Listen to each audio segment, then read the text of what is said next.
Radio Tehran, শুরু হচ্ছে বিশ্ব সংবাদ।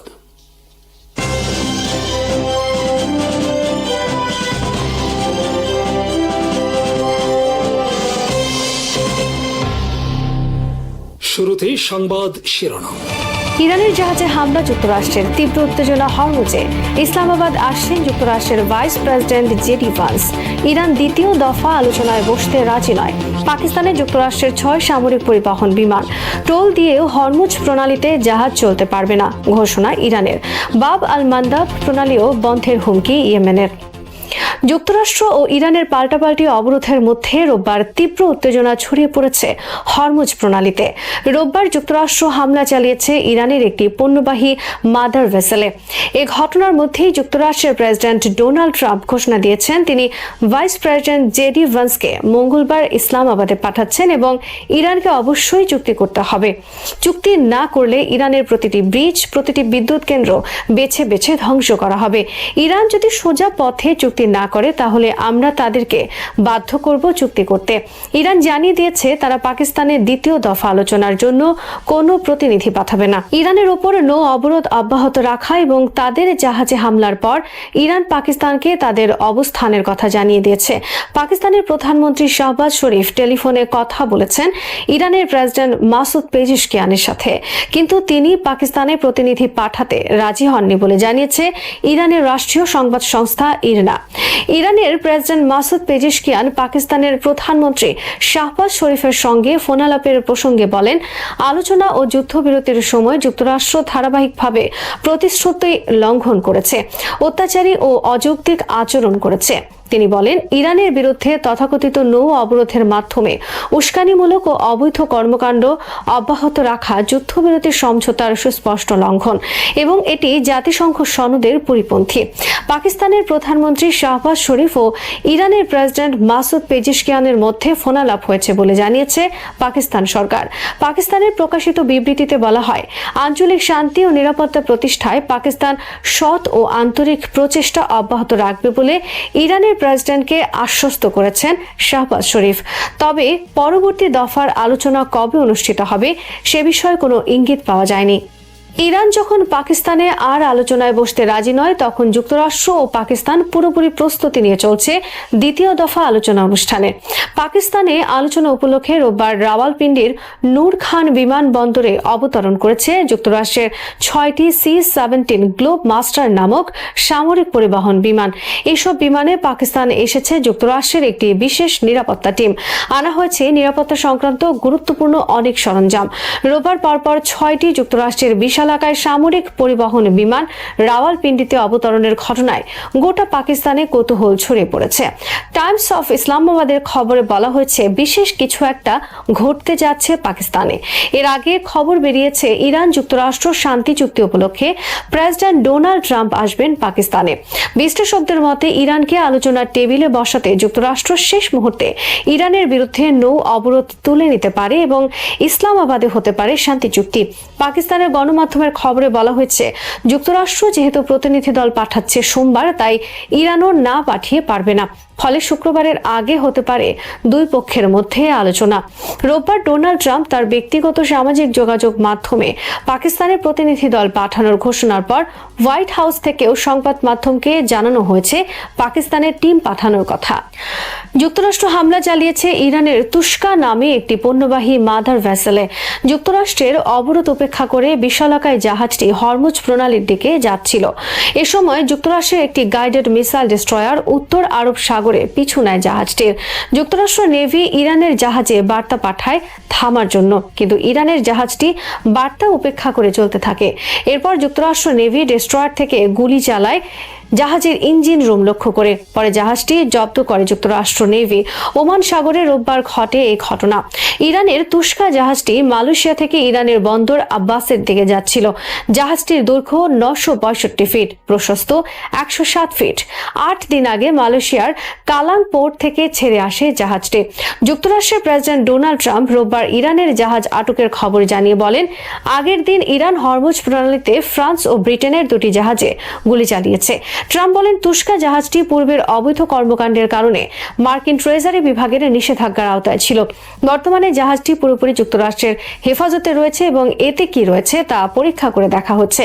ওমান সাগরে ইরানি বাণিজ্যিক জাহাজে যুক্তরাষ্ট্রের হামলা ও জব্দের বিরুদ্ধে দ্রুত পাল্টা জবাব দেওয়ার হুঁশিয়ারি দিয়েছে তেহরান। ইরানের জাহাজে হামলার ঘটনাকে যুক্তরাষ্ট্রের বিরুদ্ধে প্রতিশ্রুতি ভঙ্গ ও কূটনীতির সঙ্গে বিশ্বাসঘাতকতার অভিযোগ তুলেছে তেহরান। ইরানের খাতাম আল আম্বিয়া সামরিক সদর দপ্তরের বিবৃতিতে বলা হয়, ওমান সাগরের পানি সীমায় সামুদ্রিক জলদস্যুতা করে একটি ইরানি বাণিজ্যিক জাহাজে গুলি চালায় মার্কিন বাহিনী। এতে জাহাজটি অচল হয়ে পড়ে। পরে জাহাজে ডেকে ওঠে সেটির নিয়ন্ত্রণ নেয়। বিবৃতিতে আরও বলা হয়, আমরা সতর্ক করে দিচ্ছি যে ইসলামী প্রজাতন্ত্র ইরানের সশস্ত্র বাহিনী খুব শিগগিরই এই সশস্ত্র জলদস্যুতার বিরুদ্ধে প্রতিক্রিয়া ও প্রতিশোধ নেবে। যুক্তরাষ্ট্রের নৌবাহিনী ইরানের একটি কার্গো জাহাজে বাধা দিয়ে তা আটকের ঘটনাকে ইরানের বিরুদ্ধে যুদ্ধ ঘোষণার শামিল বলে মন্তব্য করেছেন মার্কিন থিঙ্ক ট্যাঙ্ক প্রতিষ্ঠান আটলান্টিক কাউন্সিলের জ্যেষ্ঠ উপদেষ্টা হারলান উলমান। আল জাজিরাকে দেওয়া এক সাক্ষাৎকারে তিনি বলেন, সত্যি বলতে এটি যুদ্ধ উস্কে দেওয়ার মতো, এমনকি যুদ্ধ ঘোষণার কাছাকাছি একটি পদক্ষেপ। আর এভাবে আপনি সহজে কিছু করতে পারবেন না। হরমুজ প্রণালীর নিরাপত্তা বিনামূল্যে পাওয়া যাবে না বলে মন্তব্য করেছেন ইরানের প্রথম ভাইস প্রেসিডেন্ট মোহাম্মদ রেজা আরেফ। সামাজিক যোগাযোগ মাধ্যম এক্সে দেওয়া এক পোস্টে তিনি বলেন, ইরানের তেল রপ্তানি সীমিত করে অন্যদের জন্য বিনামূল্যে নিরাপত্তা আশা করা যায় না। তিনি বলেন, পছন্দ স্পষ্ট, সবার জন্য মুক্ত তেল বাজার নিশ্চিত করতে হবে, নয়তো সবাইকে বড় ধরনের মূল্য দিতে হবে। ইরানের স্বাধীনতা, আঞ্চলিক অখণ্ডতা এবং নিরাপত্তা রক্ষায় শেষ রক্তবিন্দু দিয়ে যুদ্ধ চালিয়ে যাবার ঘোষণা দিয়েছেন দেশটির সেনাপ্রধান আমির হাতামি। তিনি জানিয়েছেন, স্থল, আকাশ ও সমুদ্র যে কোনো পথেই দেশের সার্বভৌমত্ব রক্ষায় সেনাবাহিনী বদ্ধপরিকর।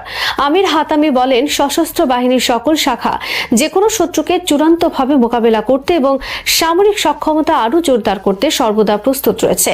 ইরানি বাহিনীর মূল্যবান অত্যন্ত চাঙ্গা উল্লেখ করে তিনি বলেন, আমাদের সেনারা জিহাদ এবং ত্যাগের আদর্শে উজ্জীবিত। তারা তাদের দায়িত্ব পালনে বিন্দুমাত্র বিচ্যুত হবে না। হুঁশিয়ারি উচ্চারণ করে হাতামি বলেন, আমাদের বাহিনীর আঙুল এখন বন্দুকের ট্রিগারে। যে কোনো ত্যাগের বিনিময়ে শেষ নিঃশ্বাস পর্যন্ত তারা শত্রুর মোকাবেলা করতে প্রস্তুত। ইরানের প্রেসিডেন্ট মাসুদ পেজিশকিয়ান বলেন, ইরানকে তার পারমাণবিক অধিকার থেকে বঞ্চিত করার কোনো যুক্তিই নেই। কোন অপরাধে ইরান তার পারমাণবিক অধিকার প্রয়োগ করতে পারবে না তা কখনোই স্পষ্ট করে বলেনি মার্কিন প্রেসিডেন্ট ডোনাল্ড ট্রাম্প। একটি জাতিকে তার অধিকার থেকে বঞ্চিত করার ট্রাম্পকে। ইরানের বন্দরগুলোর ওপর থেকে যুক্তরাষ্ট্র অবরোধ তুলে না নেওয়া পর্যন্ত হরমুজ প্রণালী সম্পূর্ণ বন্ধ থাকবে বলে জানিয়েছে Islamic Revolutionary Guard Corps IRGC। এর আগে নিরাপদে জাহাজ চলাচলের জন্য যে বিশেষ পথ চালু করা হয়েছিল তা এখন থেকে বন্ধ থাকবে। ইরানের রাষ্ট্র সংবাদ মাধ্যমে প্রকাশিত এক বিবৃতিতে IRGC জানায়, আগে ইরানি কর্তৃপক্ষের সঙ্গে সমন্বয় করে এবং মাসুল প্রদানের মাধ্যমে জাহাজগুলোকে প্রণালীটি অতিক্রম করার যে অনুমতি দেওয়া হয়েছিল তা বাতিল করা হয়েছে। IRGC নৌবাহিনী সতর্ক করে বলেছে, এই অবরোধ লঙ্ঘনকারী যে কোনো জাহাজকে লক্ষ্যবস্তু করা হবে। তেহরান যুক্তরাষ্ট্রের এই অবরোধকে দুই দেশের মধ্যে হওয়া যুদ্ধবিরতির লঙ্ঘন হিসেবে বিবেচনা করে বলেও বিবৃতিতে উল্লেখ করা হয়। এদিকে ইয়েমেন উপকূলের বাব আল মান্দেব প্রণালী বন্ধ করে দেওয়ার হুঁশিয়ারি দিয়েছে হুথিরা।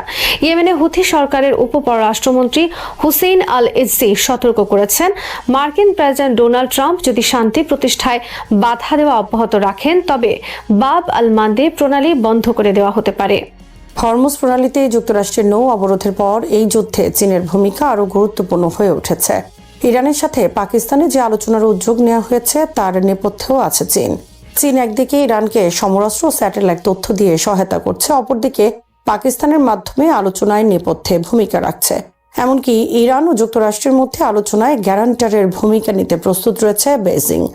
পারস্য উপসাগরে উত্তেজনার নতুন মাত্রা যোগ করে ট্রাম্প প্রশাসনের হরমুজ প্রণালীতে নৌ অবরোধের সিদ্ধান্ত। 11 এপ্রিল ইরানের সাথে যুদ্ধবিরতি আলোচনা ভেঙে যাওয়ার পর মার্কিন প্রেসিডেন্ট ডোনাল্ড ট্রাম্প এই পদক্ষেপের ঘোষণা দেন।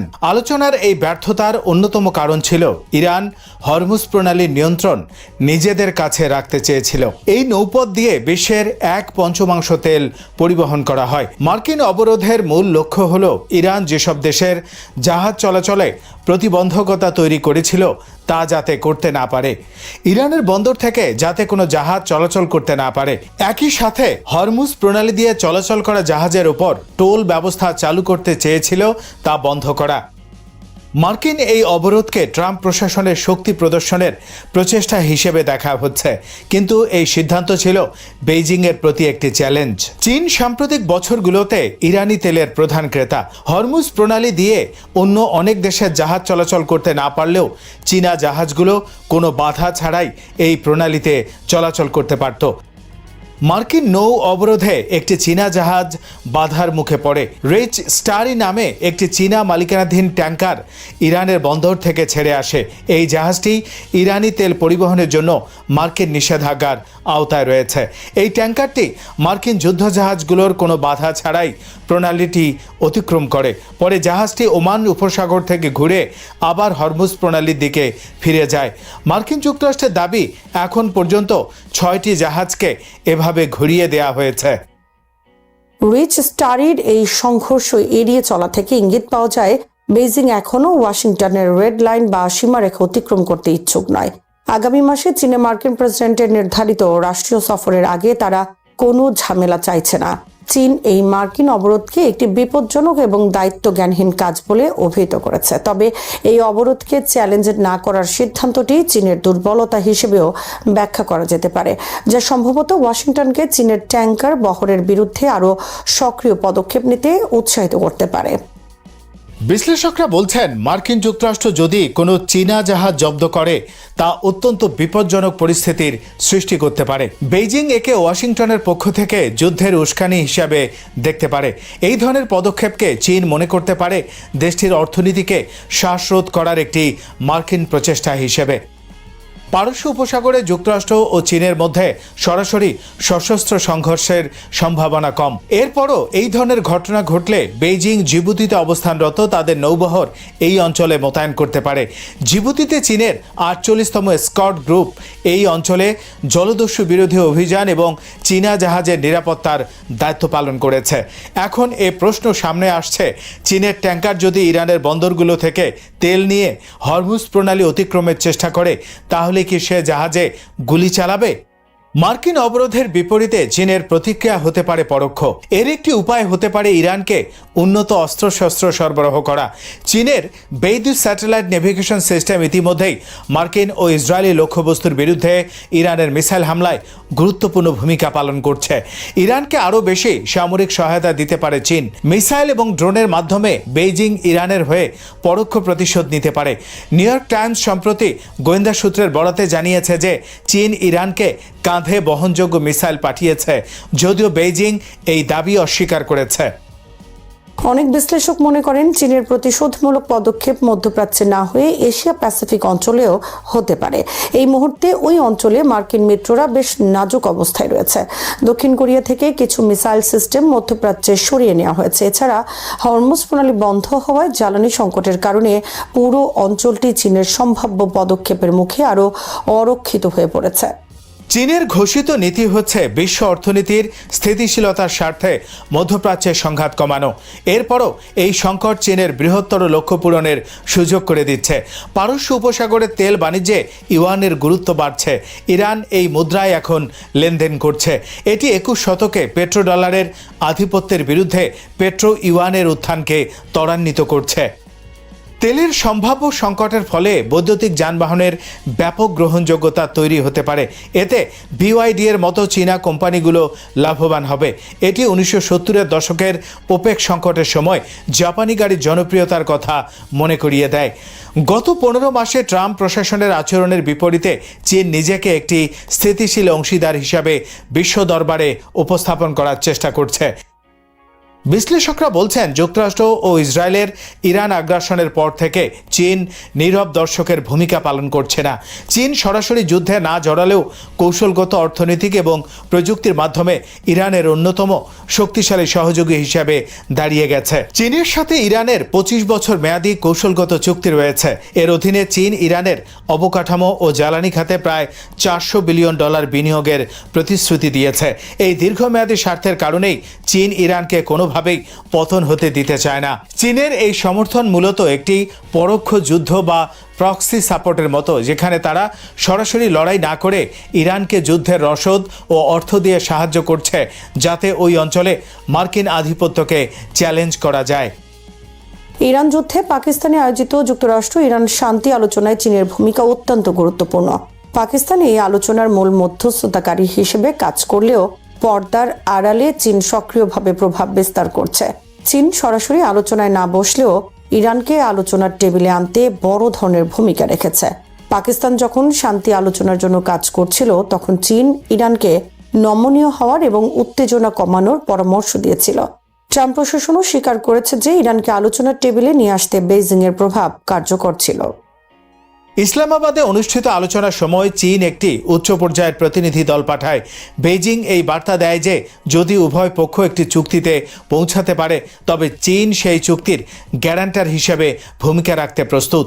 ইরান বেইজিংকে এই ভূমিকা পালনের আহ্বান জানালেও চীন এখন পর্যন্ত আনুষ্ঠানিকভাবে বড় কোনো দায়িত্ব নেওয়ার বিষয়ে সতর্ক অবস্থান বজায় রেখেছে। চীন একই সঙ্গে ইরানের সাথে কৌশলগত সম্পর্ক বজায় রাখছে এবং আগামী মাসে প্রেসিডেন্ট ডোনাল্ড ট্রাম্পের সঙ্গে পরিকল্পিত শীর্ষ বৈঠকের প্রস্তুতি নিচ্ছে। তাই চীন এমন ভারসাম্য বজায় রাখার চেষ্টা করছে যাতে ইরান তাদের থেকে বিচ্ছিন্ন না হয়, আবার ট্রাম্পের সাথে আসন্ন শীর্ষ বৈঠকটিও সফল হয়। চীন মূলত মধ্যপ্রাচ্যে নিজের ভাবমূর্তি স্থিতিশীল ও দায়িত্বশীল শক্তি হিসেবে তুলে ধরতে চায়। তারা মনে করে হরমুজ প্রণালী বন্ধ থাকলে বিশ্ব অর্থনীতি এবং চীনের জ্বালানি নিরাপত্তা মারাত্মকভাবে ক্ষতিগ্রস্ত হবে। তাই যুদ্ধের চেয়ে কূটনৈতিক আলোচনার মাধ্যমে স্থিতিশীলতা ফিরিয়ে আনাই চীনের মূল লক্ষ্য। পাকিস্তান যদি আলোচনার আয়োজক বা মাঠ পর্যায়ের মধ্যস্থতাকারী হয়, তবে চীন হলো সেই শক্তি যা ইরানকে সংঘাত থেকে সরিয়ে আলোচনার টেবিলে ধরে রাখতে পর্দার আড়াল থেকে চাপ এবং উৎসাহ দিয়ে যাচ্ছে। বিশ্ব অর্থনীতি এমন এক টান উত্তেজনার মধ্য দিয়ে অগ্রসর হচ্ছে, যেখানে বড় শক্তিগুলোর নীতিগত সিদ্ধান্ত সরাসরি বৈশ্বিক স্থিতিশীলতাকে চ্যালেঞ্জের মুখে ঠেলে দিচ্ছে। বিশেষ করে যুক্তরাষ্ট্র এবং চীনের মধ্যে ক্রমবর্ধমান বাণিজ্য ও কৌশলগত দ্বন্দ্ব এখন এমন এক পর্যায়ে পৌঁছেছে যেখানে তার প্রভাব সীমাবদ্ধ থাকছে না দুই দেশের মধ্যে, বরং তা ছড়িয়ে পড়ছে পুরো বিশ্বের অর্থনৈতিক ব্যবস্থায়। সাম্প্রতিক সময়ে যুক্তরাষ্ট্রের প্রস্তাবিত শিপিং শুল্ক নীতি এই উত্তেজনাকে আরও তীব্র করে তুলেছে এবং এটি বৈশ্বিক সাপ্লাই চেইনের ভবিষ্যৎ নিয়ে গভীর উদ্বেগ সৃষ্টি করেছে। এবারে সর্বশেষ ইরান যুক্তরাষ্ট্র আলোচনা ভেস্তে যাওয়ার পর চীনা জাহাজের মাধ্যমে পরিবাহিত পণ্যের উপর টন প্রতি নির্দিষ্ট হারে শুল্ক আরোপ করা হচ্ছে, যা প্রতি বছর ধাপে ধাপে বাড়ানোর পরিকল্পনা রয়েছে। শুধু চীনা কোম্পানি নয়, এমনকি অন্য দেশের কোম্পানিগুলোকেও চীনা জাহাজ ব্যবহার করলে অতিরিক্ত চার্জ দিতে হবে। গাড়ি পরিবহনের ক্ষেত্রেও পৃথক শুল্ক ধার্য করার বিষয়টি এই নীতিকে আরও কঠোর করে তুলেছে। এর ফলে শিপিং খাতের উপর এক ধরনের বহুমাত্রিক চাপ তৈরি হবে, যা বৈশ্বিক বাণিজ্যের খরচ কাঠামোকে আমূল পরিবর্তন করতে পারে। বিশ্ব বাণিজ্যের একটি মৌলিক বাস্তবতা হলো অধিকাংশ পণ্যই সমুদ্রপথে পরিবাহিত হয়। এই বিশাল নেটওয়ার্কের একটি বড় অংশ নিয়ন্ত্রণ করে চীন, যা শুধু একটি উৎপাদন শক্তি নয়, বরং একটি সামুদ্রিক শক্তি হিসেবেও প্রতিষ্ঠিত। চীনের শিপিং বহরের আকার, বৈচিত্র্য এবং সক্ষমতা এমন একটি স্তরে পৌঁছে গেছে যেখানে তাছাড়া বৈশ্বিক সাপ্লাই চেইন কার্যত অচল হয়ে পড়তে পারে। জাহাজ নির্মাণ শিল্পেও চীনের আধিপত্য স্পষ্ট, যেখানে বিশ্বের উল্লেখযোগ্য অংশের নতুন জাহাজের অর্ডার তাদের কাছে যাচ্ছে। ফলে যুক্তরাষ্ট্রের এই নীতির মাধ্যমে চীনকে চাপের মুখে ফেলতে চাওয়া হলেও এর প্রতিক্রিয়া পুরো বিশ্বের উপর পড়বে, এটাই বাস্তবতা। এই পরিস্থিতিতে প্রথম যে বিষয়টি সামনে আসে তা হলো পরিবহন খরচের বৃদ্ধি। যখন একটি নির্দিষ্ট দেশের জাহাজ ব্যবহারের উপর অতিরিক্ত ব্যয় আরোপ করা হয়, তখন তা সরাসরি শিপিং কোম্পানির অপারেশনাল খরচ বাড়িয়ে দেয়। এই অতিরিক্ত খরচ শেষ পর্যন্ত পণ্যের মূল্যে যোগ হয়, ফলে বিশ্বজুড়ে আমদানি রপ্তানি পণ্যের দাম বেড়ে যাওয়ার আশঙ্কা তৈরি হয়। এটি কেবল বিলাস পণ্যের ক্ষেত্রে সীমাবদ্ধ থাকবে না, বরং খাদ্য, জ্বালানি এবং নিত্য প্রয়োজনীয় পণ্যও এর প্রভাব পড়বে। পরিবহন ব্যয় বৃদ্ধির প্রভাব সরাসরি উৎপাদন খাতে গিয়ে পড়ে। কাঁচামাল আমদানি করতে বেশি খরচ হলে উৎপাদন ব্যয় বেড়ে যায়। উৎপাদন ব্যয় বেড়ে গেলে শিল্প প্রতিষ্ঠানগুলোকে হয় পণ্যের দাম বাড়াতে হয়, নয়তো তাদের লাভের পরিমাণ কমে যায়। এই দুই অবস্থায় অর্থনীতির জন্য নেতিবাচক। দাম বাড়লে মুদ্রাস্ফীতি বৃদ্ধি পায়, আর লাভ কমলে বিনিয়োগের আগ্রহ কমে যায়। ফলে অর্থনৈতিক প্রবৃদ্ধি ধীর হয়ে পড়তে পারে। একই সঙ্গে বৈশ্বিক বাণিজ্য রুটেও পরিবর্তন আসার সম্ভাবনা রয়েছে। যুক্তরাষ্ট্রের বন্দরগুলো যদি অতিরিক্ত শুল্কর কারণে ব্যয়বহুল হয়ে ওঠে, তাহলে অনেক দেশ বিকল্প বন্দর ব্যবহার করার দিকে ঝুঁকতে পারে। এতে ইউরোপ, মধ্যপ্রাচ্য এবং এশিয়ার অন্যান্য অঞ্চলের বন্দরগুলোর গুরুত্ব বাড়তে পারে। এই পরিবর্তন যুক্তরাষ্ট্রের নিজস্ব বাণিজ্য প্রবাহকে প্রভাবিত করতে পারে এবং দীর্ঘমেয়াদে তাদের অর্থনৈতিক অবস্থানেও প্রভাব ফেলতে পারে। এই পুরো পরিস্থিতির একটি গুরুত্বপূর্ণ দিক হলো অনিশ্চয়তা। ব্যবসা বাণিজ্যের ক্ষেত্রে স্থিতিশীলতা অত্যন্ত গুরুত্বপূর্ণ। যখন নীতিগত পরিবর্তন হঠাৎ করে বড় আকারে আসে, তখন বিনিয়োগকারীরা সতর্ক হয়ে যায়। তারা নতুন বিনিয়োগের সিদ্ধান্ত নিতে দেরি করে বা পিছিয়ে যায়। এর ফলে অর্থনৈতিক কার্যক্রম ধীর হয়ে যায় এবং কর্মসংস্থানের উপর নেতিবাচক প্রভাব পড়ে। বিশ্লেষকরা মনে করছেন এই নীতির ফলে একটি নতুন ধরনের বৈশ্বিক অর্থনৈতিক প্রতিযোগিতা শুরু হতে পারে, যেখানে দেশগুলো নিজেদের সাপ্লাই চেইন পুনর্গঠন করার চেষ্টা করবে। চীনের উপর নির্ভরতা কমানোর জন্য অনেক দেশ বিকল্প উৎস খুঁজবে। এর ফলে ভারত, ভিয়েতনাম, ইন্দোনেশিয়া এবং অন্যান্য উদীয়মান অর্থনীতিগুলো নতুন সুযোগ পেতে পারে। তবে এই পরিবর্তন তাৎক্ষণিকভাবে সম্ভব নয়, কারণ নতুন অবকাঠামো গড়ে তুলতে সময় এবং বিনিয়োগ উভয়ই প্রয়োজন। এই পরিস্থিতিকে অনেকেই একটি বৃহৎ শক্তির দ্বন্দ্ব হিসেবে দেখছেন, যেখানে একদিকে পুরো প্রতিষ্ঠিত শক্তি এবং অন্যদিকে দ্রুত উত্থানশীল শক্তি মুখোমুখি অবস্থানে রয়েছে। ইতিহাসে এমন অনেক উদাহরণ রয়েছে যেখানে এই ধরনের প্রতিযোগিতা দীর্ঘস্থায়ী হয়েছে এবং বিশ্ব ব্যবস্থাকে নতুনভাবে সাজিয়েছে। বর্তমান পরিস্থিতিও তেমন একটি পরিবর্তনের সূচনা হতে পারে। এই প্রেক্ষাপটে উন্নয়নশীল দেশগুলোর জন্য চ্যালেঞ্জ আরও বড়, কারণ তারা বৈশ্বিক অর্থনীতির উপর নির্ভরশীল এবং নিজেদের অভ্যন্তরীণ সক্ষমতা সীমিত। বাংলাদেশের একটি স্পষ্ট উদাহরণ। বাংলাদেশের অর্থনীতি মূলত রপ্তানি নির্ভর, যেখানে তৈরি পোশাক শিল্প প্রধান ভূমিকা পালন করে। এই শিল্পের জন্য কাঁচামাল আমদানি করতে হয় এবং উৎপাদিত পণ্য রপ্তানি করতে হয়, ফলে শিপিং খরচ বৃদ্ধি সরাসরি এই খাতকে প্রভাবিত করবে। যদি পরিবহন ব্যয় উল্লেখযোগ্যভাবে বেড়ে যায়, তাহলে বাংলাদেশে পণ্যের প্রতিযোগিতা আন্তর্জাতিক বাজারে কমে যেতে পারে। একই সঙ্গে কাঁচামালের দাম বাড়লে উৎপাদন খরচও বৃদ্ধি পাবে। এতে শিল্প খাত চাপের মুখে পড়বে এবং কর্মসংস্থানের উপরও প্রভাব পড়তে পারে। এছাড়া জ্বালানি ও খাদ্য আমদানির ক্ষেত্রে খরচ বেড়ে গেলে দেশের অভ্যন্তরীণ বাজারেও মূল্যস্ফীতি বৃদ্ধি পাবে। এই পরিস্থিতিতে বাংলাদেশের জন্য সবচেয়ে গুরুত্বপূর্ণ বিষয় হলো অর্থনৈতিক স্থিতিশীলতা বজায় রাখা এবং ঝুঁকি মোকাবেলার জন্য প্রস্তুতি নেওয়া। রপ্তানি বাজার বৈচিত্র্য করা, স্থানীয় উৎপাদন বাড়ানো, অবকাঠামো উন্নত করা এবং জ্বালানি নিরাপত্তা নিশ্চিত করা, এই সবগুলো বিষয় এখন অত্যন্ত গুরুত্বপূর্ণ হয়ে উঠেছে। একই সঙ্গে বৈশ্বিক পরিবর্তনের সঙ্গে তাল মিলিয়ে চলার জন্য কৌশলগত পরিকল্পনা প্রয়োজন। সবশেষে বলা যায়, যুক্তরাষ্ট্র ও চীনের এই অর্থনৈতিক সংঘাত কেবল একটি দ্বিপাক্ষিক বিরোধ নয়, এটি একটি বৈশ্বিক বাস্তবতা যা আগামী বছরগুলোতে বিশ্ব অর্থনীতির গতিপথ নির্ধারণ করতে পারে। এই পরিস্থিতিতে প্রতিটি দেশকে নিজেদের অবস্থান নতুন করে মূল্যায়ন করতে হবে এবং প্রয়োজনীয় পদক্ষেপ নিতে হবে। বিশ্ব যখন একটি নতুন অর্থনৈতিক ভারসাম্যের দিকে এগুচ্ছে, তখন সেই পরিবর্তনের সঙ্গে খাপ খাইয়ে নিতে পারলেই কেবল টিকে থাকা সম্ভব হবে।